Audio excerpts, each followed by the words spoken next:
Hello everyone. तो कैसे आप सभी? आई होप आप सभी स्टूडेंट ठीक होंगे। तो मैं विवेक आपका फिर से स्वागत करता हूं आपके अपने परिवार कॉलेज अपडेट्स में। तो देखिए, आज का जो फर्स्ट क्लास जो होगी, आपकी जो चैप्टर होगा वो है आपका एजुकेशन। आज हम एजुकेशन का पहला चैप्टर डिस्कस करेंगे कि इसमें पहले चैप्टर में क्या क्या है, क्योंकि यही इस पूरी जो आपका जो बुक है इस एजुकेशन का, इसका पूरा बेस है। क्योंकि ये जो पहला चैप्टर है, शिक्षा, अर्थ, उद्देश्य तथा प्रक्रिया। मतलब शिक्षा का अर्थ क्या है, इसका उद्देश्य क्या है और इसकी प्रक्रिया क्या है, ये हम आज पढ़ेंगे। उससे पहले अगर आप हमारे चैनल पे पहली बार आए तो चैनल को सब्सक्राइब जरूर कर ले। और आने वाले टाइम पे मैं आपको फिर धीरे धीरे सिलेबस भी डिस्कस कर दूंगा, हर एक सब्जेक्ट का चैप्टर वाइज। ठीक है ना? तो कोई प्रॉब्लम वाली बात नहीं है। तो स्टार्ट करते वीडियो। तो ये प्रस्तावना लिखी हुई है रीतू गिरी के द्वारा।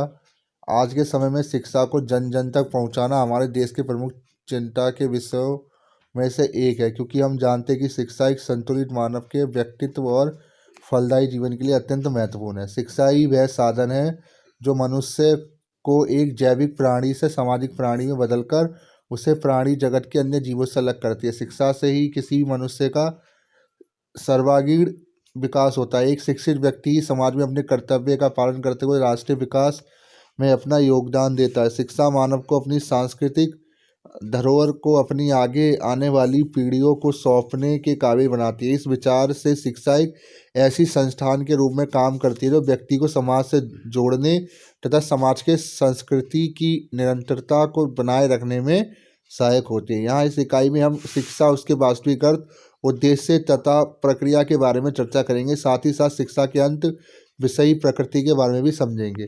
देखिए, सवाल क्या बनेगा पहले चैप्टर से? पहला बनेगा शिक्षा का अर्थ क्या है।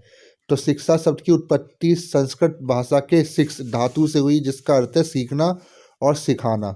इस व्याख्या के अनुसार यह कहा जा सकता है कि शिक्षा एक सीखने सिखाने की प्रक्रिया है। वही शिक्षा के लिए अंग्रेजी भाषा में प्रयुक्त एजुकेशन शब्द की व्युत्पत्ति लैटिन भाषा के दो शब्द एडुकेटम और एडुकेयर से हुई है।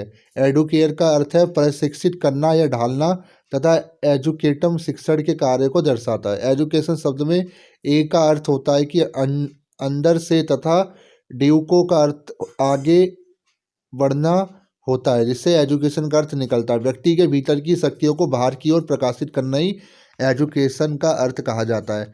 अलग अलग समय पर कई दार्शनिकों, मनोवैज्ञानिकों, समाजशास्त्रियों व नीतियों ने शिक्षा के बारे में अपने अपने विचार प्रस्तुत किए। ये विचार शिक्षा के अर्थ को समझने में हमारी सहायता करते हैं। इनमें से कुछ मुख्य विचार इस प्रकार है। तो किन किन लोगों ने क्या क्या परिभाषाएं दी वो मैं आपको बताता हूँ। पहले थे ऋग्वेद। ऋग्वेद ने शिक्षा के बारे में क्या बोला है? शिक्षा वह है जो व्यक्ति को आत्मनिर्भर और निस्वार्थ बनाती है। स्वामी विवेकानंद का भी एक यहाँ पे व्याख्या है शिक्षा के ऊपर। मनुष्य की अंतर्निहित पूर्णता को अभिव्यक्त करना ही शिक्षा है। जिद्दू कृष्णमूर्ति क्या कहते हैं? शिक्षा के समन्वित विकास की प्रक्रिया है। शिक्षा व्यक्ति के उन सभी भीतरी शक्तियों का विकास है जिससे वे अपने वातावरण पर नियंत्रण रखकर अपने उत्तरदायित्व का निर्वाह कर सके। डॉक्टर रविंद्रनाथ टैगोर ने ऐसा कहा है। और पेस्टोलॉजी क्या कहते हैं? पेस्टोलॉजी, शिक्षा मानव की संपूर्ण शक्तियों का प्राकृतिक, प्रगतिशील और सामंजस्यपूर्ण विकास है। तो कुल मिला के कई सारे जो हमारे थिंकर हैं उनके अपने अपनी राय है। और एक और थिंकर है इसी में, हर्बर्ट स्पेंसर। शिक्षा का अर्थ अंतर शक्तियों को बाहर जीवन से समन्वय स्थापित करना है। और रूसो क्या कहते हैं? शिक्षा बच्चे का आंतरिक विकास है। और राष्ट्रीय शिक्षा आयोग 1964-66 में क्या कहा गया इसके बारे में? शिक्षा राष्ट्र के आर्थिक व सामाजिक विकास का शक्तिशाली साधन है। शिक्षा राष्ट्रीय संपदा एवं राष्ट्रीय कल्याण की कुंजी है। और शिक्षा आयोग 1986, जो इससे पहले जो शिक्षा नीति हमारे यहाँ चलती आ रही थी, शिक्षा हमारे भौतिक और आध्यात्मिक विकास की आवश्यकता पूर्ति करने का साधन है। तो कुल मिला के कई लोगों ने अपनी अपनी अपनी परिभाषाएं दी और इन परिभाषाओं को आपको याद रखना है। सच में देखा जाए तो शिक्षा का क्षेत्र इतना विशाल और विविध है कि इसकी स्पष्ट परिभाषा देना बहुत कठिन हो जाता है।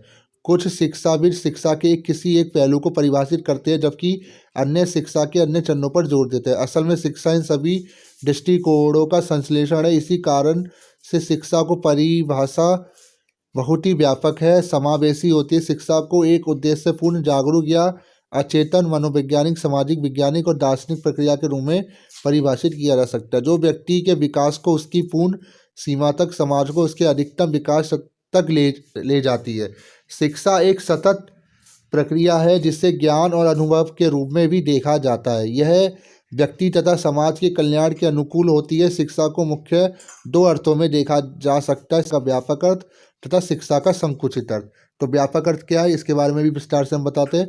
व्यापक अर्थ में देखा जाए तो शिक्षा किसी भी समाज में सदैव चलने वाली एक सामाजिक प्रक्रिया है, जिससे मनुष्य की जन्मजात शक्तियों का विकास होता है तथा उसके ज्ञान एवं कौशल में वृद्धि होती है और व्यवहार में परिवर्तन किया जाता है। इस प्रक्रिया से मनुष्य को एक सभ्य, योग्य एवं सुसंस्कृत नागरिक बनाया जाता है। व्यापक अर्थ में शिक्षा किसी भी मनुष्य के व्यक्तित्व का संपूर्ण विकास है। इसके अनुसार शिक्षा उन सभी अनुभवों का समावेश है जो व्यक्ति को जन्म से मृत्यु तक प्रभावित करते हैं। वही संकुचित अर्थ में स्कूल में दिए जाने वाले निर्देशों को शिक्षा कहा जाता है। इसके अनुसार शिक्षा समाज में एक निश्चित स्थान और निश्चित समय पर सुनियोजित ढंग से चलने वाली सामाजिक प्रक्रिया है, जिसके द्वारा व्यक्ति निश्चित पाठ्यक्रम को पढ़कर तथा परीक्षा उत्तीर्ण करके आगे बढ़ते हैं। इसके अनुसार शिक्षा के द्वारा किसी विषय पर जानकारी हासिल की जा सकती है। ये था व्यापक अर्थ। व्यापक अर्थ में शिक्षा क्या क्या इसमें उद्देश्य रहते हैं। यह शिक्षा आजीवन चलती है। यह नियोजित एवं नियोजित दोनों प्रकार से की जा सकती है। शिक्षा के उद्देश्य होते हैं परंतु उन्हें सीमाओं में नहीं बांधा जा सकता। इनका पाठ्यचर्या बहुत ही व्यापक होता है। इसमें विभिन्न शिक्षण विधियाँ कराई जा सकती है। समय एवं स्थान की कोई बाध्यता नहीं होती। ऐसा नहीं कि आपको क्लासरूम ही चाहिए, आप इसे प्रकृति की गोद में भी पढ़ सकते हैं, ऐसा कुछ नहीं है। यह किन्हीं दो व्यक्तियों के बीच की प्रक्रिया हो सकती है। संकुचित अर्थ में शिक्षा। अब संकुचित अर्थ में शिक्षा का क्या है मतलब, ये आप देख लें। एक निश्चित समय में चलने वाली शिक्षा यह केवल नियोजित तरीके दी जा सकती है। इसके उद्देश्य निश्चित एवं सीमाबद्ध होते हैं। इनका एक सुनिश्चित पाठ्यचर्या होता है। इसमें कुछ ही शिक्षण विधियाँ होती है। शिक्षण का स्थान एवं समय पहले से निर्धारित किया जा सकता है और यह शिक्षण एवं विद्यार्थी के बीच प्रक्रिया होती है। शिक्षा के मूल उद्देश्य क्या है वो हम पहले पढ़ लेते हैं। शिक्षा एक उद्देश्यपूर्ण गतिविधि है। फिर चाहे हम उसको उसके व्यापक अर्थ में देखें या फिर उसके संकुचित अर्थ में, दोनों में ही शिक्षा का कोई ना कोई उद्देश्य जरूर होता है। उद्देश्य किसी भी गतिविधि को एक दिशा प्रदान करते हैं। बिना उद्देश्य की शिक्षा एक अंधेरी गली के समान होती है। शिक्षा एक सचेत प्रयास है जिसके द्वारा हम बच्चों में कुछ वांछित परिवर्तन लाना चाहते हैं। इन परिवर्तनों के लिए शिक्षा के अपने कुछ निश्चित उद्देश्य होते हैं जिनके आधार पर पाठ्यक्रम निर्धारित किया जाता है तथा विद्यार्थियों की शैक्षिक उपलब्धियों को मापा भी जाता है। मानव जीवन बहुत ही गतिशील होता है और समय समय के साथ इसके जीवन के उद्देश्य में भी परिवर्तन आता रहता है और इस परिवर्तन से उनकी शिक्षा के उद्देश्य भी बदलते रहते हैं। किसी भी समाज में उस समाज के सामाजिक जीवन के उद्देश्य वहाँ की शिक्षा के उद्देश्य को निर्धारित अथवा प्रभावित करते हैं। हमेशा से शिक्षा का मूल उद्देश्य व्यक्ति के व्यक्तित्व का विकास तथा समाज का विकास करते हुए उसकी निरंतरता को बनाए रखना रहा है। प्राचीन भारत में अध्यात्म ही जीवन का आदर्श था तथा शैक्षणिक उद्देश्य जीवन की अवधारणा द्वारा निर्धारित किए जाते थे। शिक्षा का उद्देश्य आत्मबोध तथा ब्रह्मा का बोध था। उन दिनों छात्रों के मन में सामाजिक और नागरिक कर्तव्य को शामिल करना ही शिक्षा का एक प्रमुख उद्देश्य माना जाता था। मध्यकालीन युग के दौरान धर्म ही जीवन और समाज का मुख्य मार्गदर्शक था। सभ्यता धर्म केंद्रित थी तथा शिक्षा पूरी तरह से पुरोहित्य प्रसंग था। वही अंग्रेजों के आने के बाद उन्होंने हमारे स्वदेशी शिक्षा प्रणाली को हटाकर अपनी अलग शैक्षणिक व्यवस्था स्थापित की। उनका प्रमुख उद्देश्य मजदूर वर्ग के भारतीय तैयार करना था जिनसे वे सरकारी कार्यालयों में अधीनस्थ पदों का काम करा सके। स्वतंत्रता के बाद भारतीय नेताओं को ब्रिटिशों द्वारा शुरू की गई शिक्षा की प्रणाली में निहित दोषों का एहसास हुआ और इसमें बदलाव करने के लिए कदम उठाए गए। शिक्षा का सार्वभौमिकरण समय की आवश्यकता थी तथा शिक्षा को राष्ट्रीय विकास के साथ जोड़कर देखा जाने लगा। इस दौरान शैक्षिक सुधारों के लिए कई समितियों और आयोगों की स्थापना की गई। बदलते समय के साथ साथ शिक्षकों व्यक्ति की अंतर्निहित क्षमता, उसके व्यक्तित्व के विकास करने वाली प्रक्रिया तथा सामाजिक और राष्ट्रीय विकास के लिए एक आवश्यक पहलू के रूप में भी देखा जा रहा है। शिक्षा के कुछ प्रमुख उद्देश्य इस प्रकार है।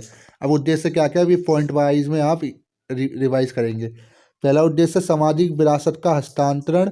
शिक्षा के द्वारा एक पीढ़ी अपने आने वाली पीढ़ी को अपने ज्ञान, लोक चलन, लोक नीतियाँ तथा सामाजिक गठन के संस्थापक प्रतिमानों को पीढ़ी दर पीढ़ी हस्तांतरित करती है। शिक्षा का ये कार्य कई संस्थाओं जैसे परिवार, विद्यालय, धार्मिक संप्रदायों के औपचारिक साधनों में, समुदायों व राज्यों के अनौपचारिक साधनों द्वारा किया जाता है। दूसरा पॉइंट है शारीरिक विकास का उद्देश्य। अरस्तु के अनुसार स्वस्थ शरीर में स्वस्थ मन का निर्माण ही शिक्षा है। ये अरस्तु ने बोला हुआ है, क्योंकि सबकी अपनी परिभाषा है। शारीरिक विकास शिक्षा का एक सार्वभौमिक उद्देश्य है। यह उनकी मांसपेशियों को सशक्त बनाने, ज्ञानेंद्रियों एवं कामेंद्रियों के विकास तथा जन्मजात शक्तियों के विकास से जुड़ा हुआ है। इसके लिए उन्हें उत्तम स्वास्थ्य के नियम बताए जाते हैं तथा उनके लिए आसन, व्यायाम तथा खेलकूद की व्यवस्था की जाती है। उन्हें अपनी इंद्रियों के प्रयोग करने के लिए अधिक से अधिक अवसर मिल सके। तीसरा पॉइंट है मानसिक विकास का उद्देश्य। तीसरा जो शिक्षा का उद्देश्य है वो मानसिक विकास, यानी मन का विकास कैसे हो। शिक्षा एक बहुत ही महत्वपूर्ण उद्देश्य होता है कि बच्चों के विचारों के आदान प्रदान हेतु भाषा का ज्ञान और वस्तु जगत तथा आध्यात्म जगत को जानने के लिए अलग अलग विषयों का ज्ञान प्रदान करे। यह शिक्षा बच्चे के मानसिक विकास में सहायक होती है। इसके विकास के लिए बच्चों को खुद से सीखने के अवसर दिए जाते हैं, जिससे उनकी मानसिक शक्तियों जैसे स्मृति, निरीक्षण, तर्क, कल्पना, चिंतन, मनन, निर्णय, समानीकरण आदि में वृद्धि होती है। चौथा जो पॉइंट है सामाजिक विकास का उद्देश्य। शिक्षा का जो महत्वपूर्ण उद्देश्य है वो समाज का विकास। यह बात तो एकदम स्पष्ट है कि कोई भी व्यक्ति सामाजिक संदर्भ के बिना ना तो रह सकता है और ना ही आगे बढ़ सकता है। व्यक्ति की सुरक्षा और उसका हित समाज पर निर्भर होता है। समाजीकरण और शिक्षा दोनों ही मनुष्य को एक सामाजिक प्राणी बनाने में मदद करते हैं। शिक्षा बच्चों को समाज की भाषा, रीति रिवाज, रहन सहन की विधि, आचार विचार, समाज की अच्छाई बुराई के प्रति संवेदनशील बनाकर तथा समाज से समायोजन करके योग्य बनाने का कार्य करती है। एक योग्य सामाजिक प्राणी बनने के लिए बच्चों में प्रेम, सहयोग, सहानुभूति आदि भावनाओं का विकसित करना बहुत ही आवश्यक होता है। यह उचित शिक्षा द्वारा ही संभव है। पांचवा जो पॉइंट है नैतिक एवं चारित्रिक विकास का उद्देश्य। नैतिक शिक्षा और चरित्र निर्माण दोनों का संबंध मनुष्य के संपूर्ण आचरण से होता है। विवेकानंद जी और गांधी जी दोनों ने ही शिक्षा में चरित्र निर्माण पर जोर दिया। बच्चों में नैतिक एवं चारित्रिक विकास शिक्षा एक प्रमुख उद्देश्य। शिक्षा से बच्चों में ईमानदारी, परोपकार, दृढ़ इच्छा, कर्तव्य परायणता आदि चारित्रिक गुणों का विकास होता है तथा वे समाज द्वारा बनाए गए निश्चित आचार विचार संबंधी नियमों का सोच समझकर आकलन करके अपनी इच्छा शक्ति से पालन करना सीखते हैं। छठा जो पॉइंट है सांस्कृतिक विकास का उद्देश्य। क्योंकि शिक्षा का एक और उद्देश्य है कि सांस्कृतिक विकास। हर समाज की अपनी एक संस्कृति होती है और शिक्षा द्वारा लोग अपनी सांस्कृतिक धरोहर को पीढ़ी दर पीढ़ी हस्तांतरित करते हैं। किसी भी समाज की शिक्षा का यह एक प्रमुख उद्देश्य होता है कि उसके द्वारा बच्चों में सांस्कृतिक विकास को, इसके अंतर्गत बच्चों को उनके समाज की संस्कृतियों के विशेष अथवा मूल तत्वों का ज्ञान कराया जाता है और उसे उम्मीद की जाती है कि उनकी संस्कृति उनके व्यवहार में परिलक्षित हो। सातवां जो पॉइंट है व्यावसायिक विकास का उद्देश्य, यानी कि कारोबार में शिक्षा का उद्देश्य। व्यावसायिक उद्देश्यों को शिक्षा का उपयोगितावादी उद्देश्य तथा जीवकोपार्जन का उद्देश्य भी कहा जाता है। रोटी, कपड़ा और मकान किसी मनुष्य की सबसे मौलिक आवश्यकताएं होती है। इसीलिए शिक्षा द्वारा इन प्राथमिक आवश्यकताओं की पूर्ति किया जाना शिक्षा का एक महत्वपूर्ण उद्देश्य बनता है। शिक्षा के व्यावसायिक उद्देश्य का अर्थ है कि बच्चों को उनके रुझान, रुचि, योग्यता अथवा आवश्यकता अनुसार कोई भी उत्पादन कार्य, व्यवसाय, कोई लघु उद्योग अथवा किसी बड़े उद्योग को चलाने के लिए जरूरी तकनीकी, प्रशासनिक एवं संगठनात्मक समझ बन जाए ताकि वे अपना और अपने परिवार का जीवोपार्जन अच्छे से कर सके। और आठवां जो है नागरिकता एवं शासन तंत्र की शिक्षा का उद्देश्य। किसी भी देश के नागरिक को वहाँ के नागरिक कर्तव्य एवं जिम्मेदारियों को निभाना पड़ता है। शिक्षा का उद्देश्य होता है कि बच्चों को इस तरह से प्रशिक्षित करे कि वह अपने सभी नागरिकी कर्तव्यों एवं जिम्मेदारियों को अच्छी तरह से निर्वहन कर सके। इस तरह के पारिवारिक शिक्षण में बच्चों को कुछ गुण जैसे स्पष्ट सोच, लिखने बोलने की स्पष्टता, सामुदायिक जीवन जीने की कला, सहायता एवं सहनशीलता की भावना तथा देशभक्त एवं विश्व नागरिकता भावना का विकास शामिल है। इन सभी उद्देश्यों के अलावा शिक्षा बच्चों में आध्यात्मिक चेतना के विकास तथा राष्ट्र की आवश्यकता एवं आकांक्षाओं की पूर्ति करने के लिए भी उत्तरदायी है। बच्चों को नए सामाजिक प्रतिमानों का विकास करने तथा सृजनात्मक योजनाओं के प्रोत्साहन के अवसर देना भी शिक्षा के प्रमुख उद्देश्य है। शिक्षा एक प्रक्रिया के रूप में, अब हम शिक्षा की प्रक्रिया पढ़ेंगे। शिक्षा एक प्रक्रिया के रूप में, अब हम इसका तीसरा पॉइंट पढ़ेंगे। हमने इसका अर्थ जान लिया, उद्देश्य जान लिए, इसके प्रकार जान लिए। अब हम पढ़ेंगे शिक्षा की प्रक्रिया क्या है, शिक्षा हम करते क्यों हैं। शैक्षणिक प्रक्रिया के विकास के शुरुआती दौर में शिक्षा को एक संचयन की प्रक्रिया माना जाता था। इसके अनुसार शिक्षा का कार्य होता था कि वे बच्चों के खाली दिमाग में ज्ञान के बीज बोए। शिक्षा का मन और किताबें बच्चों के मानसिक ग्रंथियों के भंडार गृह समझे जाते थे। शिक्षण का यह सिद्धांत बहुत ही संकीर्ण और निर्धारित था। इसके अनुसार ज्ञान को तथ्य और कथनों की जानकारी के रूप में संक्षिप्त तरीकों से प्रस्तुत किया जाता था ताकि यह बच्चों द्वारा आसानी से याद किया जा सके। शैक्षणिक प्रक्रिया की यह अवधारणा विद्यार्थियों की विरासत में मिली समानता और उसकी मनोवैज्ञानिक प्रक्रियाओं को बिल्कुल ख़त्म कर देती है। बदलती शैक्षणिक, मनोवैज्ञानिक, समाजशास्त्रियों तथा दार्शनिक विकासशील अवधारणाओं के साथ साथ शिक्षा के उद्देश्य और शैक्षिक प्रक्रियाओं में भी तथा दार्शनिक विकासशील अवधारणाओं के साथ साथ शिक्षा के उद्देश्य और शैक्षिक प्रक्रियाओं में भी परिवर्तन आता रहा है। जिससे पहले एक संचयन की प्रक्रिया के रूप में देखा जाता है, उसके मन के गठन की प्रक्रिया, वयस्क जीवन की जिम्मेदारियों और विशेष अधिकारों के लिए तैयार होने की प्रक्रिया, तरक्की विकास की प्रक्रिया, शिक्षार्थी के जीवन को सही दिशा देने की प्रक्रिया, सामाजिक परिवर्तन और प्रगति की प्रक्रिया तथा सामाजिकरण की प्रक्रिया के रूप में देखा जाता है। यदि हम शिक्षा को किसी व्यक्ति और समाज के समन्वयात्मक विकास की दृष्टि से एक सीखने सिखाने की प्रक्रिया, कार्य, प्रभाव, अपेक्षा और वास्तविकता के परिप्रेक्ष्य में देखें तो यह बहुत ही व्यापक और जटिल प्रक्रिया दिखाई देती है। यानी कि कुल मिला के जटिल भी है और व्यापक भी है, परंतु सामान्य शब्दों में यह शिक्षक और छात्रों के बीच औपचारिक रूप से चलने वाली एक सीखने और सिखाने की उद्देश्यपरक प्रक्रिया है। आमतौर पर इसे एक अधिगम और शिक्षण की प्रक्रिया के रूप में देखा जाता है, जहां छात्र द्वारा सीखने की प्रक्रिया को अधिगम तथा अध्यापक द्वारा सिखाने की प्रक्रिया को शिक्षण कहा जाता है। शिक्षा को एक प्रक्रिया के रूप में समझने और समझाने के लिए कई अवधारणा एवं विचार प्रस्तुत किए गए हैं। शैक्षणिक विकास के साथ इन अवधारणाओं और विचारधाराओं में भी परिवर्तन आते रहे। जॉन एडम के अनुसार शिक्षा शिक्षार्थी और शिक्षक के बीच चलने वाली एक द्विध्रुवीय प्रक्रिया होती है। वही दूसरी ओर रायवन क्या कहते हैं, द्वारा शिक्षा को त्रिध्रुवीय प्रक्रिया माना गया है। उनके अनुसार शिक्षार्थी शिक्षा पाठ्यचार्य शिक्षा के 3 ध्रुव है। शिक्षा में तकनीकी विकास से पूर्व यही 3 ध्रुव प्रमुख माने जाते रहे। जॉन ड्यूवी, इनका मैं आपको आने वाली वीडियो में एक वीडियो बनाऊंगा जॉन ड्यूवी के बारे में, इनके क्या विचार थे, क्योंकि ये आपकी परीक्षा में आता ही आता है। जॉन ड्यूवी शिक्षा को विकास की प्रक्रिया के रूप में देखते रहे। उनके अनुसार शिक्षा के मनोवैज्ञानिक, समाजशास्त्रीय मुख्य 2 पहलू होते थे। उनका मानना था कि बच्चे का पूर्ण विकास समाज में तथा समाज के माध्यम से होता है, इसलिए शिक्षण के उद्देश्य, अवधारणा और तरीके समाज द्वारा निर्धारित किए जाने चाहिए। उनके अनुसार शिक्षा एक त्रिध्रुवीय प्रक्रिया है जिसके 3 ध्रुव है, शिक्षार्थी, शिक्षक तथा समाज। किसी भी शैक्षणिक प्रक्रियाओं के सफल होने के लिए इन तीनों अंगों का आपस में परस्पर सहयोग होना आवश्यक है। शैक्षिक मूल्यांकन विशेषज्ञों के अनुसार शिक्षा की प्रक्रिया शैक्षिक लक्ष्यों, उन लक्ष्यों को प्राप्त करने के लिए सीखने सिखाने की परिस्थितियों तथा मूल्यांकन विधियों के बीच चलती है। यह तीनों अंग एक दूसरे पर आधारित है एवं निर्धारित है। वही शैक्षिक तकनीकी विशेषज्ञ शिक्षा को शिक्षार्थी, शिक्षक और सीखने सिखाने की परिस्थितियों के संदर्भ में देखते हैं। शिक्षार्थी सबसे महत्वपूर्ण होता है क्योंकि उसे ही सिखाया जाना है, इसलिए सभी शैक्षिक गतिविधियों का आयोजन शिक्षार्थी को ही केंद्र में रखकर किया जाता है। यानी कि जो सीखना चाहता है और जो सिखा रहा है, दोनों का अपना महत्व है।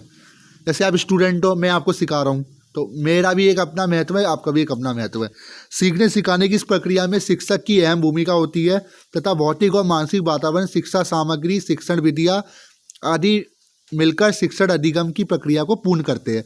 शिक्षा की एक प्रक्रिया के रूप में और बेहतर समझ बनाने के लिए ये आवश्यक है कि हम उसके अनेक रूपों के बारे में समझ। व्यवस्था दृष्टि से शिक्षा के 3 रूप होते हैं। देखिए शिक्षा के कितने रूप होते हैं, प्रकार पढ़ लिए, अब रूप पढ़ लिए। पहली है अनौपचारिक शिक्षा। पहला जो रूप है वो है औपचारिक शिक्षा, विद्यालयों, महाविद्यालयों, विश्वविद्यालयों। में औपचारिक तरीके से दी जाने वाली शिक्षा को औपचारिक शिक्षा कहा जाता है। वैसे कि अभी एडमिशन आपने 16 में लिया है, तो आपको जो शिक्षा मिल रही है चाहे ऑनलाइन मिली है, उससे आप औपचारिक शिक्षा कहेंगे। इस तरह की शिक्षा के उद्देश्य पाठ्यक्रम और शिक्षण विधियों सभी संस्थान द्वारा निश्चित किए जाते हैं। यह पूर्ण रूप से योजनाबद्ध होती है तथा इसमें बहुत ही कम लचीलापन होता है। औपचारिक शिक्षा में छात्रों को संस्थान की समय सारणी के अनुसार ही कार्य करना होता है। जो भी टाइम टेबल होता है, जो भी शेड्यूल होता है आपका, इसमें छात्रों का आकलन परीक्षा लेकर किया जाता है जो कि आपके मार्क्स में होंगी, तथा उसका प्रमाण पत्र भी दिया जाता है जो कि आपकी डिग्री होती है, ताकि वे शिक्षा के अगले स्तर पर पहुंच सके जो कि आपकी एमए होती है। इस तरह की शिक्षा व्यक्ति, समाज और राष्ट्रीय आवश्यकताओं को पूरा करती है। यह व्यक्ति में ज्ञान कौशल का विकास करके उसे किसी व्यवसाय अथवा उद्योग के लिए योग्य बनाती है। औपचारिक शिक्षा में धन, समय और ऊर्जा सभी अधिक खर्च करने पड़ते हैं। ये तो भाई रियलिटी है, ठीक है। दूसरा जो इसका रूप है वो है निरौपचारिक शिक्षा। निरौपचारिक शिक्षा को औपचारिक शिक्षा की तरह विद्यालय, महाविद्यालय, विश्वविद्यालयों आदि की सीमा में नहीं बांधा जा सकता, परंतु इसके उद्देश्य और पाठ्यक्रम निश्चित होते हैं तथा उसकी योजना में भी काफ़ी लचीलापन होता है। इसके मुख्य उद्देश्य शिक्षा का प्रसार तथा उसे व्यवस्थित करना होता है। निरौपचारिक शिक्षा में पाठ्यचर्या शिक्षार्थी की आवश्यकताओं को ध्यान में रखकर निश्चित किया जाता है तथा सीखने का स्थान, समय एवं शिक्षण विधियों को उन्हीं की सुविधा अनुसार निश्चित किया जाता है। प्रौढ़ शिक्षा, खुली शिक्षा, सतत शिक्षा और दूरदर्श शिक्षा इसके विभिन्न रूप है। यानी कि दूरदर्श शिक्षा यानी कॉरस्पॉन्डेंस कहते हैं, ओपन कहते हैं, ठीक है। यह उन व्यक्तियों को शिक्षित करने के लिए सहायक है जो औपचारिक शिक्षा का लाभ नहीं उठा पाते। इसके द्वारा शिक्षा को निरंतरता प्रदान की जाती है। तीसरा जो पॉइंट है अनौपचारिक शिक्षा। वह शिक्षा जिसकी ना तो कोई निश्चित योजना होती है, कोई निश्चित योजना नहीं कि आपको कलेक्टर ही बने, और ना ही निश्चित उद्देश्य पाठ्यचर्या और शिक्षण विधियाँ होती है, उसे अनौपचारिक शिक्षा कहा जाता है। यह शिक्षा आकस्मिक रूप से सदैव चलती रहती है और यही मानव को सबसे ज़्यादा प्रभावित भी करती है। बच्चों की प्रथम शिक्षा अनौपचारिक तरीके से सबसे पहले घर में ही शुरू हो जाती है। उसके बाद मनुष्य अपने संपर्क में आए नए नए व्यक्तियों तथा वातावरण में अनौपचारिक तरीकों से कुछ न कुछ सीखता रहता है और अपने ज्ञान में वृद्धि करता है। व्यक्ति के आचरण एवं भाषा को उचित दिशा देने के लिए, उनके अनुभवों व्यवस्थित करने के लिए, उन्हें उनकी रुचि और योग्यता के अनुसार किसी विषय कार्य में प्रशिक्षित करने के लिए, उनके अनुभवों का व्यवस्थित करने तथा शिक्षा के प्रचार प्रसार के लिए औपचारिक और अनौपचारिक शिक्षा का प्रावधान बहुत ही आवश्यक है। शिक्षा की अंतःविषयी यानी इंटरडिसिप्लिनरी प्रकृति। अभी तक हम शिक्षा के अर्थ, उसके मूल्य, उद्देश्य तथा शिक्षा को प्रक्रिया के रूप में समझ चुके हैं। अब हम शिक्षा के प्रकृति के बारे में समझेंगे। शिक्षा एक बहुत ही महत्वपूर्ण उद्देश्य होता है, वह व्यक्ति को उसके भावी जीवन के लिए तैयार कर सके। तो इसको हम स्किप कर देंगे, इतना जरूरी नहीं है, ये ज़्यादा नहीं आपसे पूछा जाएगा। हाँ, ये आपसे यहाँ से पूछ लेते, ठीक है। तो अब हम मेन पॉइंट पढ़ेंगे डिसिप्लिन के रूप में शिक्षा, क्योंकि ये भी सब्जेक्ट आपका डिसिप्लिन में ही आता है, एजुकेशन। तो क्या होता है डिसिप्लिन का मतलब क्या होता है? शिक्षा इस शब्द को इसके उपयोग के आधार पर कई अर्थों में समझा जा सकता है। आमतौर पर इसे 3 संदर्भों में समझा जाता है: ज्ञान, प्रक्रिया और विषय। ज्ञान के संदर्भ में शिक्षा वह सारा ज्ञान होता है जिसे अब हमने अपने पूरे जीवन में किसी भी औपचारिक व अनौपचारिक तरीके से अर्जित किया हो। वही प्रक्रिया के संदर्भ में शिक्षा को मुख्य रूप से एक गतिविधि, उद्यम के रूप में देखा जाता है, जिसमें विभिन्न शिक्षा प्रणालियों होती है। एक एकेडमिक डिसिप्लिन के संदर्भ में शिक्षा को व्यक्तियों द्वारा एक अध्ययन के क्षेत्र के रूप में लिया जाता है। इसमें उन्हें शिक्षक बनने के लिए तैयार किया जाता है तथा शिक्षण अधिगम की परिस्थितियों से अवगत कराया जाता है, ठीक है ना। शिक्षा का एक स्वतंत्र डिसिप्लिन होना हमेशा ही विवादित रहा है। अन्य डिसिप्लिन जैसे दर्शन, मनोविज्ञान, समाजशास्त्र, इतिहास आदि क्षेत्रों की तरह शिक्षा का स्वतंत्र डिसिप्लिन माना जाए। यहाँ नहीं कि समय समय पर इस बात पर बहुत से तर्क प्रस्तुत किए जाते हैं। इस मुद्दे पर 3 मुख्य विचार प्रस्तुत किए जाते हैं। पहला तर्क है के अनुसार शिक्षा अन्य स्थापित और पारंपरिक विषयों पर आधारित होती है, इसलिए और अक्सर अभ्यास की होती है, इसलिए उसे एक स्वतंत्र एकेडमिक डिसिप्लिन का दर्जा नहीं दिया जाना चाहिए। वहीं इसी बात को आधार बनाते हुए कुछ दूसरे तर्क के अनुसार शिक्षा के अंत विषयी होने के बाद कही जाती है, क्योंकि इनके अनुसार शैक्षिक ढांचे में कई क्षेत्र होते हैं। इसके अलावा तीसरी विचारधारा के अनुसार शिक्षा अपने आप में एक स्वतंत्र एकेडमिक डिसिप्लिन है, क्योंकि शिक्षा के अपने अलग प्रश्न, समस्याएं, दृष्टिकोण और ज्ञानधार होता है, तथा यह किसी भी क्षेत्र द्वारा एकेडमिक डिसिप्लिन होने के विभिन्न मानदंडों पर खरा उतरता है। शिक्षा किसी भी क्षेत्र को एक नए एकेडमिक डिसिप्लिन के रूप में स्थापित किए जाने वाले विभिन्न मानदंडों को पूरा करता है। यह एक प्रकार इस प्रकार है, देख लीजिए इसके प्रकार क्या है। किसी भी डिसिप्लिन की तरह शिक्षा का भी एक मान्य और अर्थपूर्ण इतिहास रहा है। मानव अपने अस्तित्व की शुरुआत से ही अपने सामाजिक और सांस्कृतिक मूल्य, परंपराओं, कौशल, नैतिक विचारों को अपने आगे आने वाली पीढ़ी तक पहुंचाते आए। गुरुकुलों से आधुनिक कक्षा प्रणाली तक शिक्षा विकसित होती जा रही है और उसने अपने अस्तित्व को स्थापित करना जारी रखा है। समय के साथ साथ शिक्षा प्रणाली शैक्षिक संस्थानों में परिवर्तन आते रहे, जो कि उसके ऐतिहासिक प्रसारकों में और अधिक इजाफा करते। शिक्षा का इस विकासबद्ध इतिहास से उसके एक स्वतंत्र डिसिप्लिन में परिवर्तित होने तक की यात्रा का पता लग जा सकता है।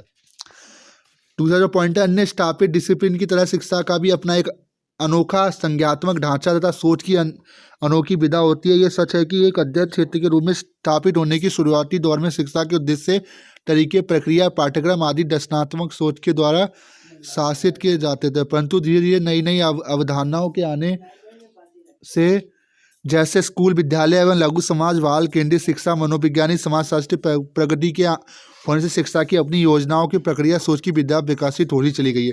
तो ये आप अपने शब्दों में लिखना, इसको मैं डिस्कस नहीं करूँगा, जो मेन पॉइंट है मैं उनको डिस्कस करूँगा, ठीक है। ये आप अपने मन से भी बना सकते हो, ये तो बुक की लैंग्वेज है, बट इसे आपने जो अभी तक पढ़ा हुआ है तो इसे आप अपने विश्लेषण के रूप में भी बना सकते हो, ठीक है। तो हम इसको स्किप कर देते हैं, ये इतना जरूरी नहीं है।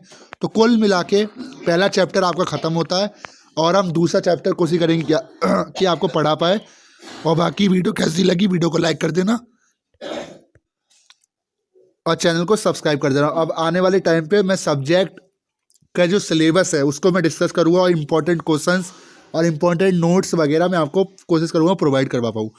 तो आज के लिए इतना ही। आई होप आपको वीडियो समझ में आई होगी। फर्दर कोई भी डाउट हो कमेंट बॉक्स में कमेंट कर देना और चैनल जरूर ज्वाइन कर लेना। लिंक मैंने डिस्क्रिप्शन बॉक्स में दे दिया टेलीग्राम का, और ये भी चैनल सब्सक्राइब कर लेना, क्योंकि जो भी अपडेट होगी मैं आपको इसी पे देता हूँ। Thank you so much.